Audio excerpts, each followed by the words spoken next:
નમસ્કાર વિદ્યાર્થી મિત્રો, વાત્સલ્ય કન્યા શાળામાં આપનું હાર્દિક સ્વાગત છે। આજે આપણે ધોરણ 8 પ્રકરણ 3 ભારતમાં રાષ્ટ્રીયવાદ વિશે માહિતી મેળવશું। બરાબર।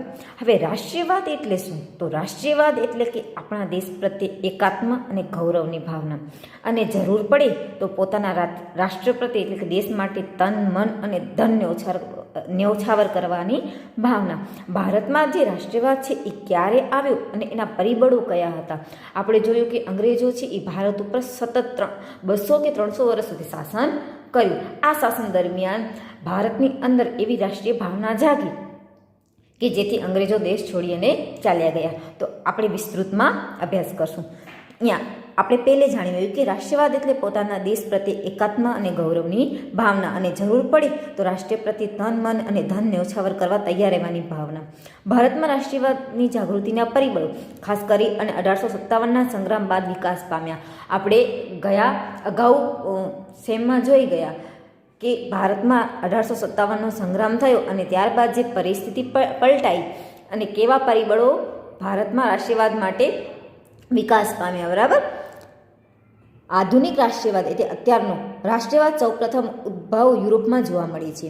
નવજાગૃતિ, ધર્મ સુધારણા, અમેરિકા અને ફ્રાન્સની ક્રાંતિઓએ, ઇટાલી અને જર્મનીનું એકીકરણ વગેરે પરિબળો યુરોપના રાષ્ટ્રીયવાદના ફેલાવો કરવામાં મહત્વની ભૂમિકા ભજવેલી છે। ભારતમાં બ્રિટિશ શાસન હતું, એટલે કે અંગ્રેજોનું શાસન હતું। બ્રિટિશરો પોતાના સંપર્કને પરિણામે ભારતીયોના રાજકીય, સામાજિક, ધાર્મિક અને આર્થિક દ્રષ્ટિકોણમાં ફેરફાર થયો। ભારતમાં આધુનિક રાષ્ટ્રીયવાદને ઘડનારા પરિબળો ઊભા થયા। એટલે કે આપણા અનાયાસે રાષ્ટ્રીયવાદનો જે પરિબળો ઉદ્ભવ જે છે એ અનાયાસે અંગ્રેજોએ પોતે જ કર્યો। બરાબર। આપણા દેશમાં આપણું રાજ્ય એટલે કે સ્વરાજ્ય જોઈએ, આ વિચાર દેશમાં શિક્ષિત અને બુદ્ધિશાળી લોકોમાં બ્રિટિશ શાસનનો ફેલાતો ગયો। દેશવાસીઓમાં રાષ્ટ્રીય એકતાની ભાવના જાગૃત થઈ। અંગ્રેજોએ શિક્ષણ પદ્ધતિ દાખલ કરી, વાહન વ્યવહારમાં જે સુધારો કર્યો, આ અનાયાસે જે છે રાષ્ટ્રીયવાદ ઉદ્ભવને ફેલાવવામાં મદદ કરી। આવી રાષ્ટ્રીયવાદની ભાવના પેદા કરનાર પરિબળોનો અભ્યાસ આપણે કરશું। તો હવે આપણે એક પરિબળ જોઈએ તો રાજકીય। તો અંગ્રેજો શાસન પહેલાં આપણું જે દેશ છે એ ઘણા બધા રજવાડાઓમાં ફેલાયેલું હતું, નાના નાના। અંગ્રેજો ભારતમાં ઘણા રાજવીઓને હરાવી અને મોટા ભાગના ભારત પ્રત્યે કે પરોક્ષ રીતે અંકુશ સ્થાપી દીધો। અંગ્રેજોના તાબા હેઠળ એક સરખું વહીવટી અમલમાં આવ્યું। અંગ્રેજી શાસનનો અનુભવ એકંદરે સારો ન હતો, અને આવા અનેક કારણોસર અંગ્રેજી શાસન સામેનો વિરોધ થયો। ધીરે ધીરે આ વિરોધ પ્રબળ બનતો ગયો। એટલે કે જે રાજા અને નાના નાના રજવાડાઓ છે એ બધાઓ પાસેથી અંગ્રેજોએ સત્તા લઈ લીધી। એટલે કે રાષ્ટ્રીયવાદમાં જે આ રજવાડાઓ છે એ પોતાને રાષ્ટ્રીયવાદની ભાવના એનામાં ઉદ્ભવ થઈ, અને આપણા દેશમાં આપણું રાજ્ય હોવું જોઈએ એવો ખ્યાલ એ લોકોમાં આવ્યો। હવે આવે છે આર્થિક। તો અંગ્રેજો આર્થિક નીતિ ભારતને પાયમાલ કર્યું। અંગ્રેજો ભારતમાંથી કાચો માલ લઈ અને ઇંગ્લેન્ડ જતા અને ત્યારબાદ ઉત્પાદિત કરેલો માલ ભારતના બજારોમાં વેચતા હતા। ઇંગ્લેન્ડથી ભારતમાં આવા તૈયાર માલ ઉપર નજીવી જકાત, એટલે કે આપણે કોઈ પણ માલ જાય કે આવે એના ઉપર જકાત એટલે કે આપણે જેને કહીએ ટેક્સ લગાવવામાં આવતો હતો। જ્યારે હિન્દમાં ઉત્પન્ન થયેલા માલ ઉપર વધુ જકાત લેવાના પરિણામે ભારતમાં ઉત્પન્ન થતો માલ જ મોંઘો પડવા લાગ્યો। એટલે આપણો જ માલ એ લોકો આપણે જ મોંઘા ભાવે વેચવા લાગ્યા, જ્યારે ઇંગ્લેન્ડમાં ઉત્પન્ન થતો માલ ભારતમાં સસ્તો વેચી શકાતો। આ હરીફાઈમાં ભારતના જે હસ્ત ઉદ્યોગો છે, જે ધંધા ઉદ્યોગો છે એ નાશ પામ્યા। પરિણામે કારીગર વર્ગ છે એ લોકો બેકાર બન્યા। ભારતના ભોગે ઇંગ્લેન્ડ સમૃદ્ધ બનાવી અંગ્રેજોની નીતિ સામે ભારતમાં રાષ્ટ્રીયવાદની જાગૃતિ વધી। એટલે આ લોકોને લાગ્યું કે આ લોકો આપણું શોષણ કરી અને પોતે જે છે એ અંગ્રેજો છે એ પોતાની નીતિ પોતે સમૃદ્ધ બનવા માંગે છે, આવી ભાવના ભારતના લોકોમાં ફેલાઈ અને રાષ્ટ્રીયવાદને જે છે ઉદ્ભવ કરવામાં આ એક આર્થિક પરિબળ મહત્વનો ભાગ ભજવ્યો। હવે આવે છે વાહન અને વ્યવહાર। કે ભારતમાં રેલવે, તાર અને ટપાલ, જમીન તથા જળમાર્ગો લશ્કરી, આર્થિક તથા રાજકીય કારણોસર વિકાસવામાં આવ્યા હતા, છતાંય તેમાંથી દેશના લોકોને લાભ થયો। આ મોટે ભાગે વાહન વ્યવહાર શોધ અંગ્રેજો પોતાની સરળતા માટે કરી હતી, પરંતુ આના લીધે ભારતના લોકો એકબીજાના સંપર્કમાં આવ્યા। આ સાધનોના ઝડપથી વિકાસથી વિશાળ દેશનો માનવી એકબીજાની નજીક આવ્યો।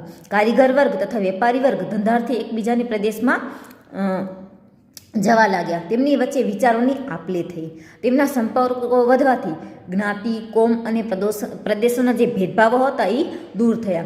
રાષ્ટ્રીય નેતાઓ તેમના વિચારો તથા તેમની યોજનાઓ પ્રજાના જે નાની પ્રજા હતી ત્યાં સુધી એ લોકો પહોંચ્યા.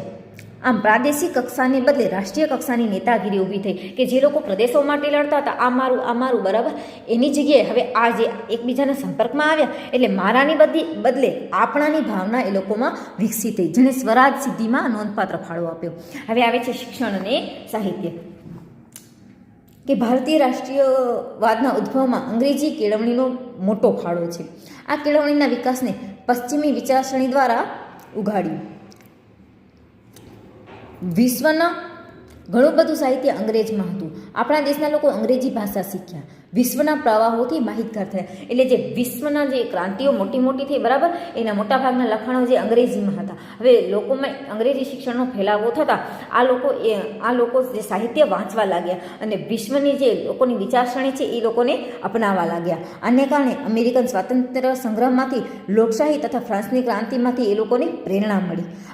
આ બધું છે એ બંધુત્વની ભાવનાથી પ્રેરાઈ ગયા. આત્મશ્રદ્ધા વધી અને સૌ ભારતમાં ઉજળા ભાવિની કલ્પના કરવા લાગ્યા. દેશની પ્રાદેશિક ભાષાઓમાં નવલકથાઓ તથા નાટકો, વાર્તાઓ, કાવ્યો અને ગીતોએ વગેરે લખાયા. આમ સાહિત્ય એ રાષ્ટ્રીય ભક્તિને સંદેશો આપ્યો. હવે આવે છે વર્તમાનપત્ર. કે રાષ્ટ્રીય ચેતના ફેલાવવામાં વર્તમાનપત્ર, જેને આપણે ન્યૂઝપેપર કહીએ છીએ, વર્તમાનપત્રનો ફાળો પણ નોંધપાત્ર છે. બંગાળ, મુંબઈ, મદ્રાસ તથા બીજા પ્રાંતોમાં પણ પ્રસિદ્ધ થયા. અખબારોની સરકારીની નીતિમાં ટીકા કરી લોકોમાં રાષ્ટ્રીય ભાવના જાગૃત કરી. કે જે અંગ્રેજી સરકાર હતું કે કેવા દમન, કેવા અત્યાચારો લોકો ઉપર કરતા હતા, આ બધું જ વર્તમાનપત્રમાં છપાતા હતા અને લોકો આનાથી અંગ્રેજોને જે દમનકારી કૂટનીતિથી માહિતગાર થયા. હવે આવે છે ભારતનો ભવ્ય વારસો. કે આપણે જે ભારતના ભવ્ય વારસાની ગાથા તો વર્ષો જૂની છે બરાબર. તો પાશ્ચાત્ય એટલે જૂના અને પુરાતત્વ એલેક્ઝાન્ડર કનિંઘહામ તથા તેમના મદદનીશોએ ભારતના અનેક પ્રાચીન સ્થળોએ ખોદકામ કર્યા. ભારતીય સંસ્કૃતિની ગૌરવગાથા અને અવશેષો શોધી કાઢ્યા. ભગવાનલાલ ઇન્દ્રજી જેવા ભારતીય પુરાતત્વવિદોએ પણ અનેક પુરાણા અવશેષો શોધી અને ભારત દેશની સંસ્કૃતિના ભવ્યતાનો ખ્યાલ આપ્યો. પશ્ચિમના વિદ્વાનોએ ભારતીય સંસ્કૃતિના વારસાને લગતી શોધખોળ કરી. ભારતના વિદ્વાનો પણ જોડાયા, પુસ્તકો પણ લખાયા. ગૌરવપૂર્ણ સાહિત્ય અને સંશોધનથી દેશવાસીઓ રાષ્ટ્રીય અસ્મિતાથી જાગૃત થયા. ટૂંકમાં આપણા જે છે કે વાહન વ્યવહાર, શિક્ષણ, સાહિત્ય, વર્તમાનપત્રો આ વગેરે જે પરિબળો છે ભારતમાં રાષ્ટ્રીયવાદને ઉદ્ભવવામાં મહત્વનો ભાગ ભજવ્યો. હવે આવે છે હિન્દી રાષ્ટ્રીય મહાસભા, જેને આપણે કોંગ્રેસ કહીએ છીએ બરાબર. હવે કોંગ્રેસની સ્થાપના. તો હિન્દી રાષ્ટ્રીય મહાસભાની સ્થાપના ઉપર પરિબળો તથા કેટલીક પ્રાદેશિક સંસ્થાઓનો ફાળો હતો. કે આ સંસ્થાઓ રાષ્ટ્રીય મહાસભાની સ્થાપનામાં મહત્વની ભૂમિકા તૈયાર કરી, જેને આપણે અત્યારે કોંગ્રેસના નામથી ઓળખીએ છીએ. એ કોંગ્રેસમાં મોટા દિગ્ગજ નેતાઓ થઈ ગયા હતા કે જેણે અંગ્રેજોની આ નીતિઓ, જે અંગ્રેજોની દમનકારી કૂટનીતિને લડવા સામે એકદમ સક્ષમ હતા બરાબર. હવે એની સભાની સ્થાપના ક્યારે થઈ? તો સૌ પ્રથમ જ્યારે અગાઉની અહીંયા કહે છે કે આટલું જાણું કે હિન્દી રાષ્ટ્રીય મહાસભા અગાઉના પ્રાદેશિક સંગઠનો એટલે એ લોકો સભા ભરતા હતા બરાબર, એ લોકોના નેતા. તો બંગાળના બ્રિટિશ ઇન્ડિયન સોસાયટી જે કલકત્તામાં હતી અને એ પછી છે મદ્રાસ નેટિવ સભા, ઇન્ડિયન એસોસિએશન જે કલકત્તામાં હતી, પછી સાર્વજનિક સભા જે પુણેમાંથી. આટલી બે મુંબઈ, પુણે, કલકત્તા, ચેન્નઈ બરાબર, આટલી જગ્યાએ કોંગ્રેસની સંગઠનો સ્થપાયા. હવે આવે છે એઓ હ્યુમ બરાબર, કે જેને કોંગ્રેસને સ્થાપવામાં મહત્વપૂર્ણ ભૂમિકા ભજવી. સર એલન ઓક્ટેવિયન હ્યુમન, જેને એઓ હ્યુમ તરીકે પણ જાણીતા છે. આ અંગ્રેજી નિવૃત્ત અધિકારીને ખાતરી થઈ ચૂકી હતી કે બ્રિટિશ સામ્રાજ્ય ઉપર દેખાય એટલું સલામત નથી, કારણ કે એ લોકોએ જે દમનકારી કૂટનીતિ અપનાવી હતી એનાથી ભારતના લોકો હવે જાગૃત થઈ ગયા હતા.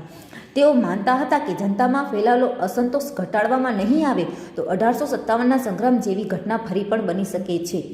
આ જન આક્રોશ રોકવા, એટલે લોકોમાં જે આક્રોશ હતો એ રોકવા તેમણે બંધારણીય સંસ્થાને સ્થાપવાનું વિચાર્યું.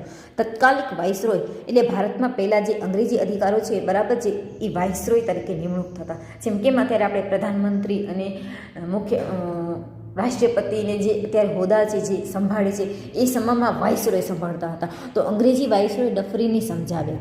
તે સમયે ભારતનો વાઇસરોય લોર્ડ ડફરીન હતા બરાબર. નિવૃત્ત અધિકારીના વિચારોને વાઇસરોયને પણ ટેકો મળ્યો.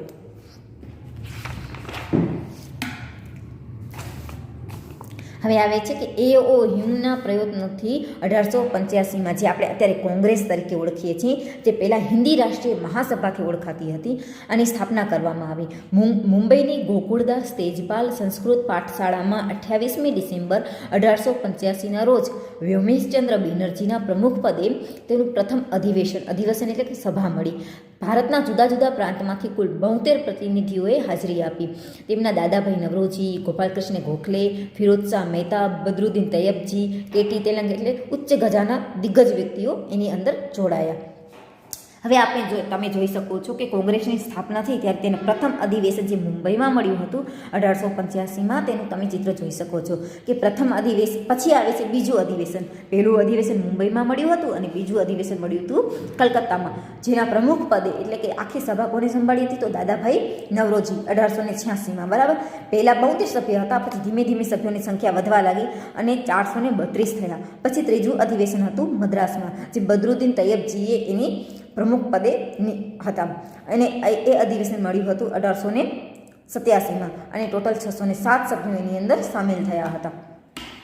હવે આવે છે કે મહાસભાના પ્રથમ તબક્કાની કામગીરી, કે જે કોંગ્રેસની સભા સ્થાપી એને કામગીરી શું હતી? તો મહાસભાની પ્રથમ તબક્કાની કામગીરી બંધારણીય હતી. મહાસભાના સરકાર સમક્ષ રાજકીય હકો એટલે કે સરકાર જે અંગ્રેજી સરકાર હતી એની સમક્ષ એ લોકોએ કીધું કે અમને રાજકીય હકો, આર્થિક અને સામાજિક વિકાસ અને શૈક્ષણિક પ્રગતિ માટે કરેલી માંગણી અંગ્રેજ સરકાર સામે અવગણી હતી. આ માંગણીઓના ભવિષ્યની લડત માટે મજબૂત પાયો નાખ્યો. એટલે કે જે આ માંગણીઓ કરી એ સરકારે એને અવગણી એટલે કે ધ્યાનમાં ન લીધી. એટલે હવે આ લોકો પાયો મજબૂત રાખવા, સરકારી નોકરીઓમાં હિન્દીઓને વધારે પ્રમાણ લેવા, લશ્કરી અને મૂલ્યવર્તી ખાતાઓનો ખર્ચ ઘટાડવા, ખેડૂતોને દેવામાં રાહત આપવા, ગૃહ ઉદ્યોગને સજીવન કરવા વગેરે માંગણી કરવામાં સરકારે એટલે અંગ્રેજી સરકાર સમક્ષ કરી. મહાસભા દ્વારા કેન્દ્રીય તેમજ પ્રાંતીય ધારાગૃહની વિસ્તાર કરી તેમાં 50% સભ્યો ચૂંટાયેલા રાખવા તથા કારોબારીને શક્ય તેટલી હદે ધારાસભ્યોની જવાબદારી બનાવવી જેવા ઠરાવો પણ પસાર કરવામાં આવતા હતા. મહાસભાની રજૂઆતને લીધે સરકારની અખબારો પર નિયંત્રણ દૂર કરી વ્યક્તિ સ્વતંત્ર અને વાણી સ્વતંત્ર આપવાના કાયદાઓ પસાર કર્યા. ટૂંકમાં શિક્ષિત વર્ગમાં રાષ્ટ્રીય ચેતના જગાવી અને રાજકીય તાલીમ આપી તેમના ભવિષ્ય અને સ્વાતંત્ર્ય સંગ્રામ માટે યોગ્ય નેતાઓ મળ્યા. ટૂંકમાં આ લોકોની કામગીરી આવી હતી કે એક સમાજમાં શિક્ષિત અને સ્વાતંત્ર્ય માટે લડી શકે તેવા નેતાઓ તૈયાર કરવા, અને એ લોકોને મળ્યા પણ ખરા. હવે આવે છે ભાગલા પાડો અને રાજ કરો, ડિવાઈડ એન્ડ રૂલ. અંગ્રેજો જ્યારે પણ ભારતમાં આવ્યા ત્યારે પહેલી આ જ નીતિ લઈને આવેલા હતા કે તમે લોકો પોતાનો ભાગલા કરો અને રાજ કરો. હિન્દી રાષ્ટ્રીય મહાસભા, જે આપણે કોંગ્રેસ કહીએ છીએ, તેની સ્થાપનાની શરૂઆતમાં અંગ્રેજી શાસકો તેમના પ્રત્યે સહાનુભૂતિ ધરાવતા હતા, પરંતુ થોડા સમય જતાં તેઓ વિરોધી બન્યા હતા. અંગ્રેજો અધિવેશનમાં શરૂમાં સરકારી અધિવેશનોમાં હાજર રહેતા હતા. પાછળથી સરકાર તેમના કોંગ્રેસ અધિવેશનમાં હાજર આપવા પર પ્રતિબંધ મૂક્યો હતો. ગવર્નર જનરલ લોર્ડ કર્ઝન રાષ્ટ્રીયતાના વિરોધી કેટલાક પગલાં ભર્યા હતા. એટલે કે હવે આવે છે લોર્ડ કર્ઝન, કે જે આ કોંગ્રેસની જે સ્થાપના કરી બરાબર એના વિરોધમાં હતા. તેમણે ભારતમાં લોકમતની અવગણના કરી, એટલે ટૂંકમાં એ પોતાનું ચલાવ્યું. તેણે ભાગલા પાડો અને રાજ કરોની નીતિ અપનાવી અને બંગાળનું 105માં વાઇસરોય કર્ઝને વિભાજન કર્યું, કે જેથી આખો મોટો બંગાળ પ્રાંત હતો એને 2 ભાગલા કર્યા. હવે આપણે જોઈએ કે બંગાળના ભાગલા. બંગાળમાં બ્રિટિશ હિન્દનો સૌથી મોટો પ્રાંત હતો, એટલે કે મોટા ભાગે એ લોકો જે શાસન કરવા બંગાળમાં હતા. એ લોકોની આર્થિક અને રાજકીય રાજધાની હતી કલકત્તા. તેમાં બિહાર અને ઓરિસ્સા કેટલાક પ્રદેશોનો સમાવેશ થતો હતો.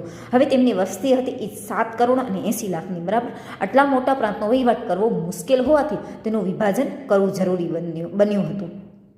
આમ છતાં તે પ્રાંતમાંથી બિહાર અને ઓરિસ્સાનો પ્રદેશ અલગ કરવાને બદલે એ લોકોએ શું કર્યું કે મુસ્લિમ અને હિન્દુ બહુમતવાળી પૂર્વ બંગાળને એનામાંથી અલગ કરવામાં આવ્યું. બંગાળમાં એ સમયે સૌથી વધુ જાગૃત પ્રાંત હતો.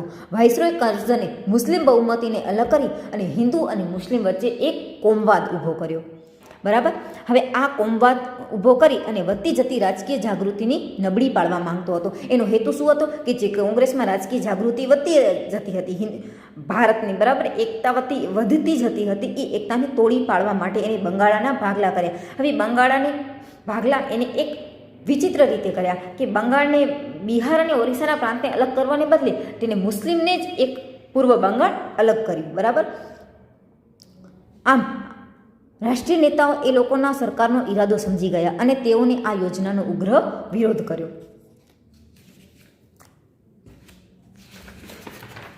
હવે આવે છે બંગભંગનું આંદોલન.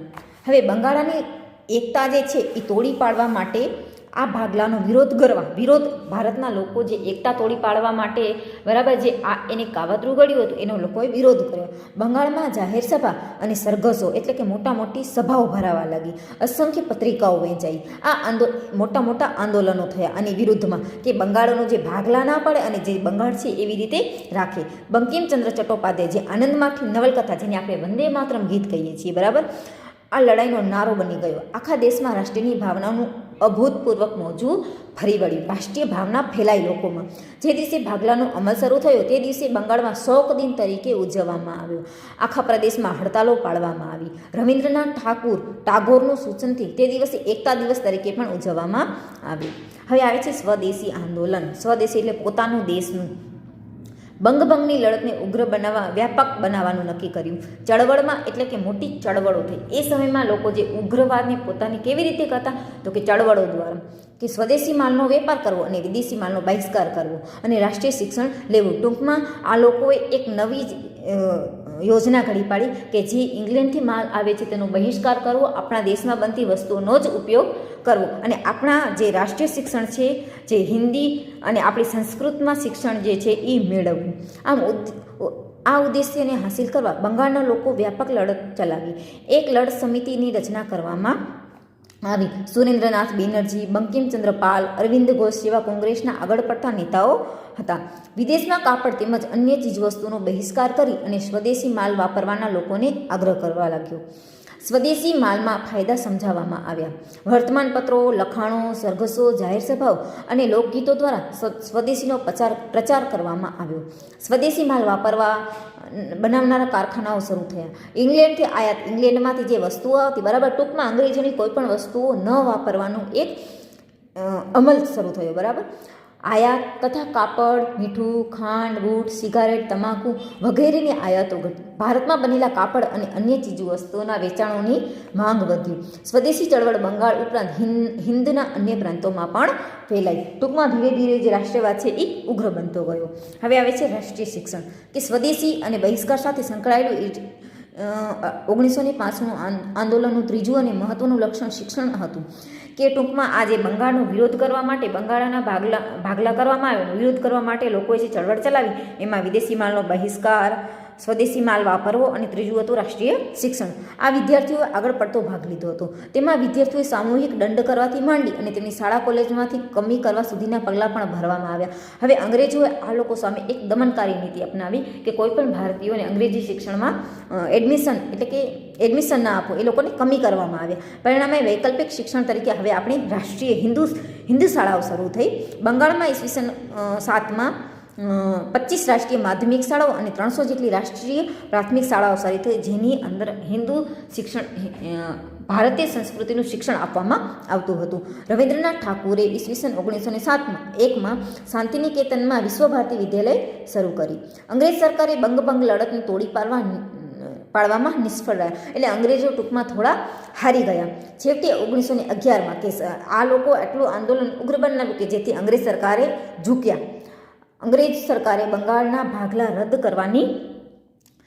કરવાની ફરજ પડી. બંગાળની પ્રજા શાંત અને અહિંસક માર્ગે વળેલો આ એક યાદગાર અને ઐતિહાસિક વિજય હતો. ટૂંકમાં ભારતની પ્રજાનો આ પ્રથમ વિજય પણ માનવામાં આવે છે.